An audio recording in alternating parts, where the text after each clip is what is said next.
Good morning all. Last class में हमने देखा था यूजेस ऑफ टिम्बर। टिम्बर के उपयोग के बारे में हम बात कर रहे थे, पर हुआ कुछ ये था कि एग्ज़ाम का और एक्सटर्नल था तो जाना पड़ा था। तो मैं बता रही थी आपको रेलवे कोच के बारे में, ठीक है, कि कहाँ कहाँ उपयोग होता है हमारा टिम्बर। तो हम मेन डिस्कशन रेलवे कोच पे आकर के रुक गए थे।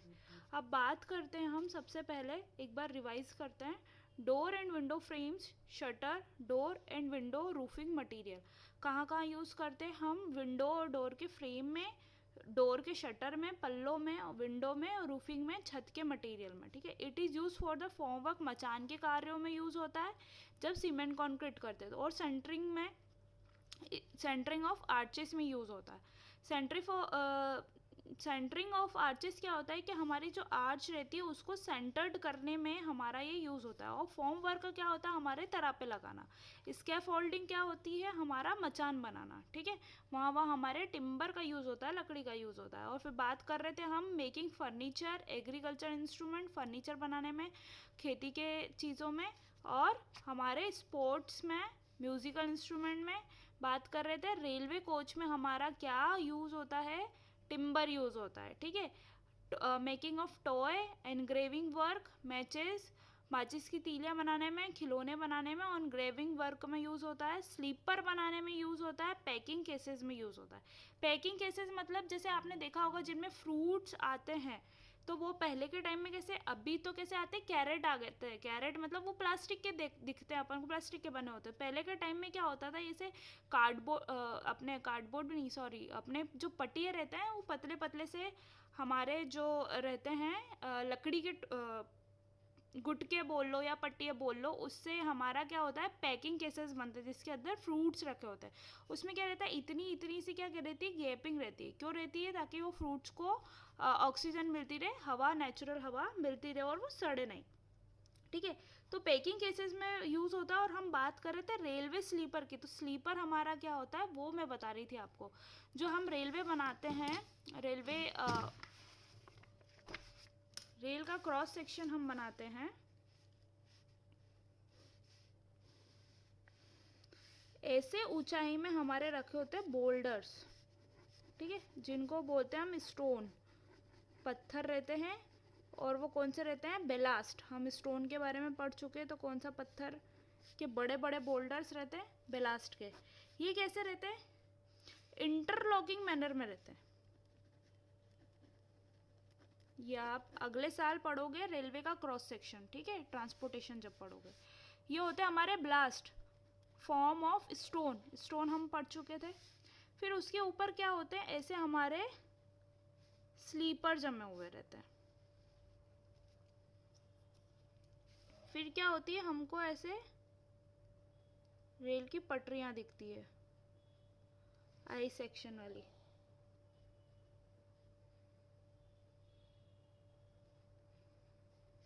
अब ये इस पे जमाएंगे तो बड़े बड़े हुक के द्वारा ये इसमें एंकरेज कर देते हैं। एंकरेज मतलब हमारे ब्लास्ट के ऊपर हुक लगाते हैं और स्लीपर को अटैच करते हैं। इसकी बात करते हैं तो इसमें होती है बोल्टिंग, ठीक है। बोल्ट होके यहाँ पे कसा जाएंगे तो ये इससे जॉइंट हो जाएंगे। सबको आ रही है आवाज़? ठीक है। ये इसका सेंटर लेंगे, ये इसका सेंटर लेंगे। ये होता है हमारा सेंटर टू सेंटर, इसको बोलते हैं हम गेज, ठीक है। ये दूरी को बोला जाता है, क्या बोला जाता है? गेज, ठीक है। फिर हमारा जो ट्रेन का पहिया रहता है वो लोकोमोटिव कहलाता है, और उसका व्हील जो होता है मतलब पहिया,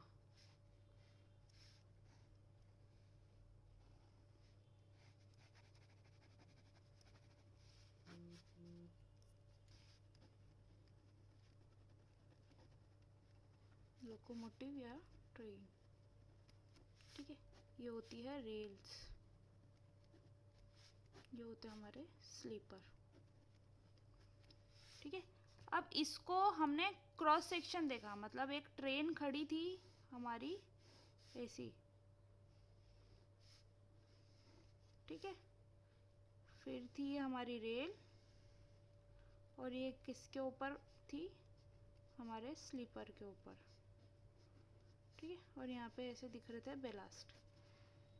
देखो ये क्या है, मैंने इसको अगर ट्रेन को ऐसे काटा और ऐसे घुमाया तो हमको दिखा क्रॉस सेक्शन, ठीक है। तो ये क्रॉस सेक्शन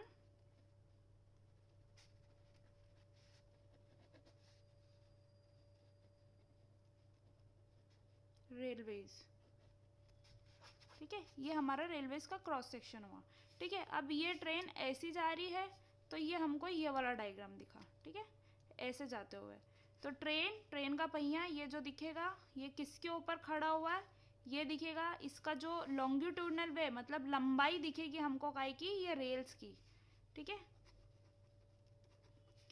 ये वाली रेल और ये वाली रेल हमको ये हमारा क्रॉस सेक्शन है और ये हमारा साइड व्यू है, ठीक है। ये स्लीपर जो ऐसे रखे हुए हैं, यूं तो ऐसे रखे रहेंगे ये, मगर अगर हम इधर की साइड से देखेंगे तो हमको क्या दिखेगा, सिर्फ इसका ये वाला पार्ट, ठीक है। यहाँ से देखेंगे तो लंबाई दिखेगी। समझ में आ रहा है क्या क्रॉस सेक्शन और क्या हमारा, ये स्लीपर ऐसे रखे रहते हैं दूरी दूरी पे, फिर इनके ऊपर ऐसी रेल्स रखी रहती है, ठीक है। तो अब मैं बता रही थी आपको लास्ट क्लास में बोल्टिंग और वेल्डिंग के बारे में, ठीक है। ये और ये बोल्टिंग के बारे में हमने जाना था कि हमारा जो आईएस कोड रहता है उसके हिसाब से हम बोल्टिंग करते हैं। आईएस कोड का स्टील का, स्टील मतलब लोहे का, ठीक है। तो बोल्टिंग का बोल्ट रहता है कुछ ऐसा, ठीक है। इसमें बने होते हैं आटे, जिसको हमारी लैंग्वेज में बोला जाता है पिच, ठीक है। फिर ये जिसमें कसा जाना है दो प्लेटों में, ठीक है, ऐसी दो अलग, प्लेट 1 होगी, ये प्लेट 2 होगी, दोनों को जोड़ना है हमको, तो एक के ऊपर एक प्लेट जमानी पड़ेगी, ठीक है। फिर दोनों प्लेट को बोल्टिंग से जोड़ा जाएगा। अब मैंने ये भी समझाया था कि ज़्यादा होल्स करना मतलब हमारा मटेरियल को वीक बनाना, ठीक है। किसी भी चीज़ में, किसी भी मटेरियल में हम ज़्यादा होल करते हैं तो वो क्या होता है, वीक होता जाता है। क्यों होता जाता है, क्योंकि हम उसमें से मटेरियल उसका निकाल ले रहे हैं।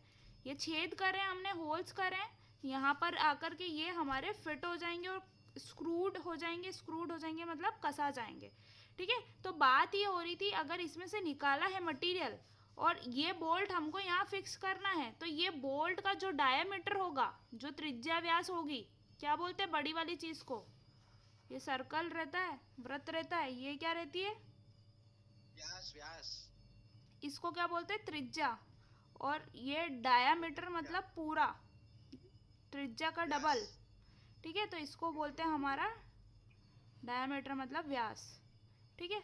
अब ये चीज़ भूल जाना और यही चीज़ को हमेशा याद रखना, डाया, ठीक है। क्योंकि जब आप कोड खोलोगे, कौन सा कोड, आईएस कोड का बुक आईएस 800, तो हमेशा डी लिखा रहता है, डी फॉर डायामीटर, ठीक है, मतलब व्यास, ठीक है, समझ गए।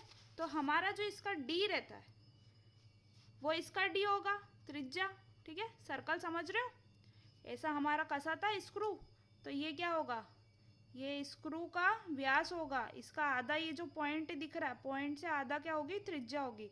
तो ये जो व्यास की बात करते हैं वो हमको पता है, हम क्या करेंगे, इसको ऐसे करके इसको ऐसे स्केल से नाप लेंगे, ठीक है, कि कितना हमारा इसका व्यास है, ठीक है। मतलब पता होता ही है, हमारे बोल्ट साइज के हिसाब से बनते हैं, ठीक है, एमएम के हिसाब से बनते हैं। तो ये जितना होगा फिर उसके हिसाब से हमको जो ये आईएस कोड रहेगा वो बताता है कि हमको ये होल कितना बड़ा करना है। आई बात समझ में, इसके व्यास से तो बड़ा ही होल होना होगा तभी जाके वो फिट होगा, ना बराबर ना छोटा, समझ रहे हो। ये जो होल है इसके अंदर ये पेन जाएगा, कब जाएगा, जब इसके व्यास से ये बड़ा होगा तभी अंदर गया और फिट हुआ। तो ऐसे ही हमारा जो बोल्ट है उसका जो होल है हम क्या करेंगे, इसके डायामीटर से बड़ा बनाएंगे। अब वो कितना बड़ा बनाना है वो कौन बताता है, हमारा आईएस कोड, ठीक है, कि कितना बड़ा बनाना है। प्लेट की लंबाई कितनी और कितने होल करने वो कौन बताता है, आईएस कोड, ठीक है। ये सब पहले से करे हुए रिसर्च का जो नतीजा है वही हम उपयोग में लाते हैं और वही हम पढ़ते हैं। क्यों, क्योंकि हम कुछ नया नहीं करेंगे, क्योंकि उसके ऊपर शोध नहीं हुए हैं, ठीक है। और इसकी पिच, इसके आटे कैसे हैं, तो इसके आटे कितने होने चाहिए, हमारे बोल्ट के आटे, और ये सब का पूरा प्रॉपर होना चाहिए ताकि वो फिक्स हो जाए। अब मैं बात कर रही थी वाइब्रेशन की, ठीक है। वाइब्रेशन मतलब इम्पैक्ट, लोड जब लगता है, लोड मतलब मेरा हाथ ठोक रहा है तो मेरी ये टेबल क्या कर रही है, वाइब्रेट कर रही है। क्या कर रही है, वाइब्रेट कर रही है, थोड़ा कुछ ना कुछ हिल रही है, ठीक है। बात करते हैं वाइब्रेशन की, ठीक है। तो बोल्टिंग क्या होती है, वाइब्रेशन में क्या होती है, वीक होती है। वीक तो नहीं कह सकते, टूटती नहीं है, लूज हो जाती है बस, ठीक है। लूज हो जाती है मतलब वो वाइब्रेशन जब मिलता है तो ये खुलने लगते हैं, ठीक है। बोल्ट क्या होता है, खुलने लगता है। तो बात हम ये कर रहे थे कि बोल्टिंग और वेल्डिंग में से कौन सा बेस्ट होगा। अब बोल्टिंग में हमने देखा था कि बोल्टिंग में हम क्या कर रहे हैं, प्लेट को वीक बना रहे हैं। क्यों वीक बना रहे हैं, क्योंकि इसका कुछ ना कुछ क्षेत्रफल, कुछ ना कुछ एरिया काट के अलग कर रहे हैं, तभी बोल्ट जा करके फिक्स हो रहा है, और तभी हमारी क्या हो रही है, दो अलग अलग प्लेट जुड़ रही है, ठीक है। अब बात कर रहे हैं कि हमारा जो प्लेट जोड़ने का एक और तरीका है कि आप ये बोल्ट मत करो, आप क्या कर दो, वेल्डिंग कर दो, ठीक है। ये एक प्लेट है, ये इसके ऊपर रखाई, और ये कोने कोने से क्या कर दिया हमने, वेल्डिंग कर दी। वेल्डिंग में क्या होता है, एक ऐसी रॉड रहती है, उसको ऐसे चिपकाते हैं, फिर क्या रहती है, एक ऐसी मशीन रहती है, एक साइड से रॉड लगाते हैं, एक साइड से मशीन लगा करके हम क्या करते हैं, ये रॉड जो रहती है, रॉड मतलब पतली सी रहती है, डंडी अगरबत्ती से थोड़ी मोटी रहती है, ठीक है। तो हम क्या करते हैं, यहाँ पे भी मटेरियल को पिघलाते हैं, मतलब ये रॉड अगर मैंने लगाई है, ये मैंने रॉड लगाई है और मैं मशीन चला रही हूँ, तो ये क्या पिघलती जाएगी, और इसका जो मटेरियल रहेगा वो कहाँ आके प्लेस हो जाएगा, इसके जॉइंट पे, ठीक है। जॉइंट पे प्लेस हो जाएगा, तो ये दो प्लेट क्या हो गई, आपस में जुड़ गई। दूसरी चीज़ देखना क्या हुई, हमने इसमें से कुछ काटा नहीं, फिर बोल्ट नहीं लगाया है, तो इसको निकालने का एरिया हमने निकाला नहीं है। तो क्या हो गया, जब हमने मटेरियल लगाया तो और एक्स्ट्रा मटेरियल हमने इसमें लगा दिया है। कौन सा एक्स्ट्रा था, वो हमारी जो रॉड हमने पिघला के इसमें लगाई थी, ठीक है। तो ये क्या हो गया, ऐसे तो बेस्ट जॉइंट हमारा वेल्डेड जॉइंट मान रहे हैं, मगर हम बेस्ट अगर ये होता तो इसको यूज़ क्यों करते, करते क्या, यूज़ इसको नहीं करते। क्यों नहीं करते, क्योंकि हमारे पास तो सबसे अच्छी चीज़ वेल्डिंग मिल गई है हमको, तो स्टील को जोड़ने के लिए फिर हम बोल्ट का क्यों सहारा लें।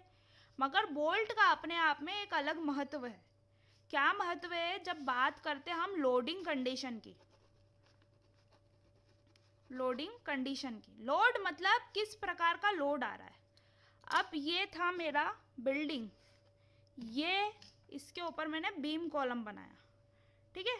बीम कॉलम बनाया तो बीम कॉलम हो गया फिक्स, इसके पूरे जीवन काल तक ये वाला बीम यहीं टिका रहेगा, और नीचे वाली बिल्डिंग पे लोड हमेशा लगाता रहेगा। क्यों, क्योंकि इसका कुछ ना कुछ भार होगा, है ना।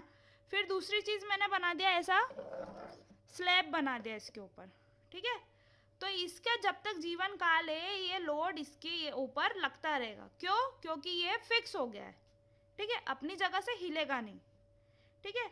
अब बात करते हैं, ये है सक्षम, तो ये सक्षम आज यहाँ बैठा, कल यहाँ आ गया, ठीक है, फिर परसों घर से निकल गया, ठीक है। तो क्या हो रहा है, ये आवारा लोड है, ये हमेशा नहीं लगेगा। सक्षम बाहर है या नहीं, ये बीम कॉलम को मतलब नहीं है, ये अपनी जगह पे बने रहेंगे। समझ रहे उदाहरण, ये किस प्रकार का लोड हो गया, डेड लोड, मृत लोड या मृत भार हो गया, ठीक है। क्योंकि ये बिल्डिंग का लोड जो है, ये कॉलम का लोड जो है, ये बीम का लोड जो है, ये इस बिल्डिंग पे हमेशा लगेगा, तो भार इस पे लगा रहेगा। आई बात समझ में। ये जो सक्षम था या जो आयुषी थी, रियांशी थी, ये कैसे हैं, आवारा लोडिंग, कभी यहाँ बैठे हैं, कभी यहाँ चल गए, कभी नीचे वाले फ्लोर पे चल गए, कभी गच्ची पे खड़े हो गए, कभी घर से बाहर चल गए, कभी किसी का गोना हो गया, ब्याह हो गया, सब तो कहाँ चली गई, ये इनके ससुराल चली गई, तो ये यहाँ पे लोड नहीं लग रहा है। तो ऐसा लोड या कोई फर्नीचर का लोड या किसी भी तरह का लोड, ये इसका लोड, इसका लोड, या ये तेल की बोतल रखी इसका लोड, टूथपेस्ट रखा इसका लोड, चॉकलेट का लोड, ये कैसा लोड है, ये हमारा है लाइव लोड, ठीक है। इसको बोलते हैं हम लाइव लोड, ठीक है, लाइव। और ये कौन सा लोड था हमारा, डेड। ठीक है, ये दो तरह की लोडिंग का उदाहरण आपको समझ में आया?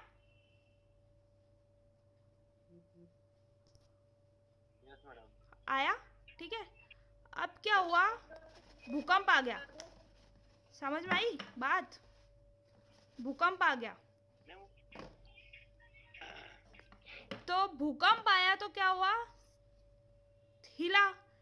हर बार बिल्डिंग नहीं गिरती है, समझ में आ रही बात, आपकी बिल्डिंग हर बार नहीं गिरती है, मगर जब भूकंप आता है ना तो भूकंप का लोड भी आता है। ठीक है, तो इसको बोलते हैं हम अर्थ क्वेक लोड। ठीक है, इसको कौन सा लोड बोलते हैं, अर्थक्वेक लोड। अब हर बार क्या भूकंप का लोड हम लेंगे, हमारे उज्जैन में क्या आता है हर बार भूकंप, या आपके आगर में आता है, नहीं आता है। अगर गुजरात की बात करें, गुजरात सॉरी जे होता ना, गुजरात की हम बात करें या भुज की बात करें, ठीक है, या फिर हिमालय रेंज की बात करें, ठीक है, या फिर जापान की बात करें या चीन की बात करें, ठीक है, तो इन जगह क्या रहता है, भूकंप आते जाते रहते हैं। उन लोगों को मालूम है कि जापान में भूकंप आना है। ठीक है, जापान की लोकेशन आपने देखी मैप में, क्या आसपास समुद्र है और बीच में जापान है, पता है कि नहीं पता है? आप नक्शे देखते हो, वो क्या बोलते हैं मैप को, मानचित्र देखते हो, तो जापान के आसपास क्या पूरा पानी पानी से घिरा हुआ है, जापान एक आइलैंड टाइप है। ठीक है, ज़्यादा बड़ा नहीं है, मगर जापान के आसपास क्या पानी ज़्यादा है। ठीक है, पानी जाता है तो क्या टेक्टोनिक थ्योरी होती है। टेक्टोनिक थ्योरी शायद अगर मैंने आपको पिछली उसमें सब्जेक्ट में पढ़ाया होगा तो समझाया होगा कि प्लेट जो अंदर की रहती है वो खिसकती है, जो क्रस्ट आपका रहता है सबसे ऊपर वाला, अर्थ का सबसे ऊपर वाला, वो खिसकता है।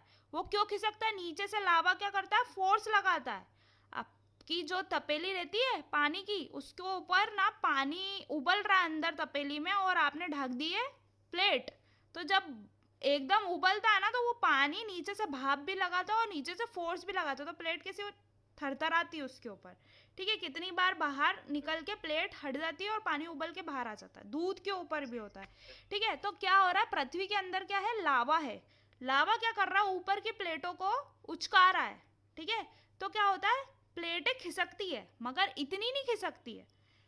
बहुत पहले अगर आप वो देखोगे अपने जो लैंड का जो बना है, तो पहले हमारा इंडिया क्या है, बहुत वर्षों पहले जब हमारा उद्गम भी नहीं हुआ होगा, तो क्या हो रहा है, धीरे धीरे हमारी प्लेटें खिसक रही है।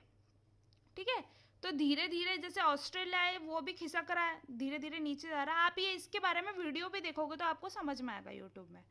तो क्या होता है कि ये आसपास इसके पानी है, ठीक है, प्लेटें खिसक रही है, तो पानी भी फोर्स लगाता है और नीचे की प्लेटें भी फोर्स लगाती है। यही कारण है कि जापान में भूकंप अधिकतर ज़्यादा आते हैं, मतलब ज़्यादा ही आते हैं जापान में, चाइना में आते हैं। ऐसे हम हमारे इंडिया की बात करें तो ये हिमालय जो है, ठीक है, हिमालय रेंज क्या होती है, जो हमारे जम्मू कश्मीर से लेकर के कंटिन्यू होकर के हमारे एपी तक जाती है, अपने अरुणाचल प्रदेश तक जाती है। ठीक है, मतलब जो भारत का वो इधर वाला कोना है, नॉर्थ ईस्ट वाला, वहाँ तक जाती हिमालय रेंज।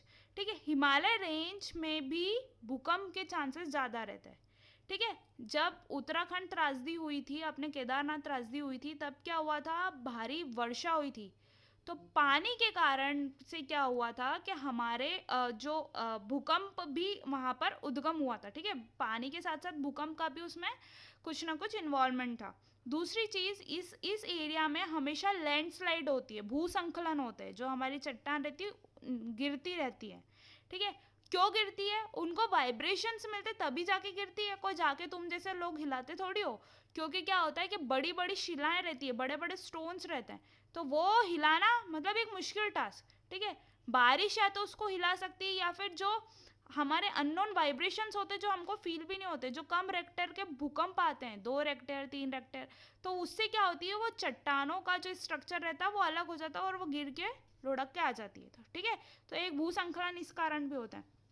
तो बात करते हैं हमारे जो भूकंप वाले, जो इंडिया में, इंडिया का जो मैप है उसमें भू संकलन वाले हमारे आईएएस कोड ने मार्क कर रखे हैं। अगर हम उस जगह पे रहते हैं, जैसे अपन तो रहते हैं एमपी में, ठीक है, इंडिया यहाँ पे सेंटर में, ये क्या है, भूकंप यहाँ पे कम आते हैं, इधर साइड ज़्यादा आते हैं, इधर साइड ज़्यादा आते हैं, गुजरात साइड, ठीक है, यहाँ पे सुनामी आती है ज़्यादा।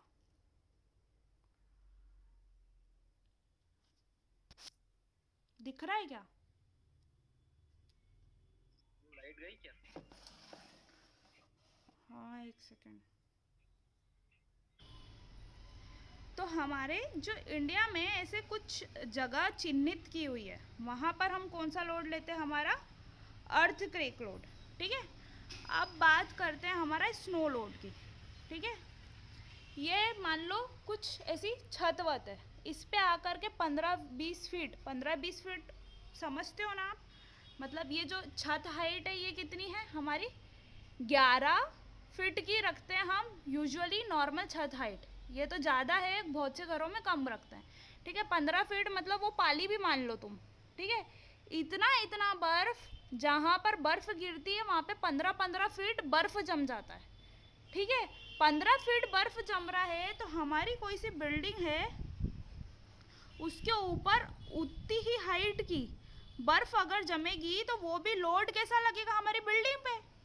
तो दूसरा होता है हमारा स्नो लोडिंग, ठीक है। अगर हम ऐसी जगह पे रहते हैं जहाँ पर अगर 6 महीने 4 महीने ऐसी हमेशा ही बर्फ़ जमी रहती है, मतलब 6 महीने तक अगर ये जमी है तो जमी रहेगी, ठीक है। तो वहाँ पर हम कौन सी लोडिंग लेते हैं हमारी बिल्डिंग के ऊपर, स्नो लोडिंग, ठीक है। दूसरी चीज़ अलग रहती है कि बेसिक सी बात है, अगर इसको हमको कम करना है तो हम क्या करते हैं, वहाँ पे झोपड़ी नुमा चीज़ें बना देते हैं, झोपड़ी नुमा छत बना देते हैं, जिससे ये बर्फ़ स्लाइड होके नीचे गिर जाती है और हमारा लोड हमारी बिल्डिंग के ऊपर नहीं आता है, ठीक है। उसका ये उपाय होता है, मगर ये तो उपाय अलग है। मैं आपको क्या समझा रही हूँ, लोडिंग कंडीशन, ठीक है, लोडिंग कंडीशन मैं बता रही हूँ। अब दूसरी चीज़, लोडिंग कंडीशन हमारे बिल्डिंग या स्टैटिक स्ट्रक्चर, स्टैटिक मतलब जैसे ये छत है या ये हमारा गेट है या ये जो बिल्डिंग बनी ये अपनी जगह ऐसी रहेगी, ठीक है, ये कभी हिलेगी नहीं, समझ में आ रही है बात।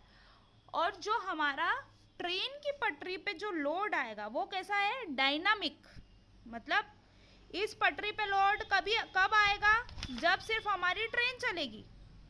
आई बात समझ में आपको, इस पटरी पे कब लोड आएगा, ये जो हमारी रेल्स हमने आई सेक्शन लगाए हुए हैं स्टील के, इस पे कब कौन सी कंडीशन में लोड आएगा, जब ये ट्रेन चलेगी। ट्रेन नहीं चलेगी तो लोडिंग क्या हो जाएगी, ज़ीरो, कोई लोड आएगा नहीं आएगा। अगर ये आपकी ट्रेन की पटरी लगी हुई है, इस पे जब पहिया चलेगा या ट्रेन आएगी तभी लोडिंग आएगी, अभी नहीं है तो इस पे कैसी लोडिंग है, ज़ीरो है, कोई भी प्रकार का इसमें भार नहीं है, ठीक है। तो ये कैसी लोडिंग हो गई हमारी ट्रेन की, डायनामिक, ठीक है, डायनामिक लोडिंग हो गई, मतलब चलने वाली। और एक तरह का ये कैसा लोड देता है, वाइब्रेशन देता है, ठीक है। तो मैं आपको लास्ट क्लास में भी एक चीज़ समझा रही थी कि जब हमारी ट्रेन चलती है, ट्रेन का लोड कम नहीं होता है, ठीक है, और इसमें भी ऐसे मोड़ रहते हैं, पटरियाँ भी ऐसे मोड़ पे चलती है, तो क्या होता है जब ये ट्रेन चलती है तो क्या करती है, वाइब्रेशन देती है। वाइब्रेशन आएगा तो किस पे आएगा, हमारी रेल्स पे, ठीक है, जो हमारे आई सेक्शन की पटरी हमने लगाई है उस पे लोड आएगा, ठीक है। बात कर रहे हैं इसमें आती है डायनामिक लोडिंग। और हम कर देते अगर वेल्डिंग, अगर हमने ये दो रेल्स, समझ रहे हो रेल कैसी रहती है, हमारी जो रेल की पटरी रहती है वो ऐसी नहीं किलोमीटर तक लगी हुई रहती है, हमारी रेल की पटरी यूजुअली ज़्यादा बड़ी नहीं रहती है, ठीक है, इतनी बड़ी लंबी रेल की पटरी रहती है। रेल की पटरी मतलब जो ये आई सेक्शन में बता रही हूँ वो, ठीक है। अभी आपको स्क्रीन शेयर करके मैं रेल की पटरी का वो बताऊंगी। तो क्या होता है, इतनी बड़ी रेल की पटरी एक लगी, फिर यहाँ पे एक जॉइंट आएगा, फिर आगे लगेगी, तो ऐसे क्या होता है, बहुत सारी रेल की पटरियों को जोड़ा जाता है। तो उनको भी आपस में, सपोज ये एक रेल की पटरी लगी हुई है लंबाई में, फिर ये रेल की पटरी लगाएंगे, अपने रेलवे लाइन तो किलोमीटर तक, हज़ारों किलोमीटर तक रहती है, तो ये रेल की पटरी को भी आपस में जॉइंट कैसे करें, जॉइंट करना पड़ेगा, नहीं तो वाइब्रेशन आएगा तो ये आउट हो जाएगी। तो ये रेल की पटरी को ज्वाइन करने के लिए यहाँ पे एक अलग से प्लेट ऐसे चिपका दी। जैसे एक ये रेल की पटरी है, एक रेल की पटरी है, तो मेरा हाथ क्या है, ऊपर से एक प्लेट चिपका दी, आधी इस पे आधी इस पे, और इसमें कर दी हमने बोल्टिंग। बात समझ में आ रही है? तो हमने क्या करा, इन दोनों रेल की पटरियों को जोड़ने के लिए कर दी यहाँ पे बोल्टिंग। बोल्टिंग मतलब हमने 2 छेद करे और उसमें ये स्क्रू निकाल करके फिट कर दिए। बात समझ में आई? अब बोलो मैडम, आपने बोला कि वेल्डिंग जॉइंट बेस्ट है और बोल्टिंग वीक है, और रेल की पटरियां जो है वो कितनी सारी जन को लेकर चलती है, मतलब व्यक्तियों को लेकर चलती है। तो अगर ये जॉइंट वीक हो गया, रेल की पटरी आउट हो गई, तो क्या होगा, लोकोमोटिव पटरी से उतर जाएगा।